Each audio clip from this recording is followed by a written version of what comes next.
Rekaman kamera pengintai atau CCTV yang terpasang di Jalan Gubernur Haji Bastari Jakabaring Palembang menggambarkan kecelakaan yang terjadi di kawasan tersebut. Satu minibus warna putih melaju kencang dari arah jembatan Ampera menuju Jakabaring. Pengemudi yang diduga tak dapat mengendalikan kendaraan menabrak mobil di depannya. Kerasnya benturan antar kendaraan membuat warga terkejut dan berusaha menolong pengemudi dua kendaraan. Satu pengemudi luka dalam peristiwa tersebut.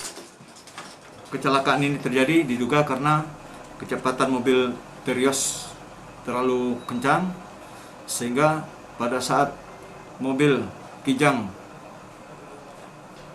di lajur kanan untuk mengarah ke pasar induk Jakabaring tertabrak bagian kanan belakang, sehingga mobil Kijang tersebut hilang kendali, belok ke kiri dan terbalik. Selain satu orang terluka, dua kendaraan yang berbenturan keras itu rusak. Kini kasus tersebut ditangani Satlantas Polrestabes Palembang. Yudi Kiswanto, Kompas TV, Palembang.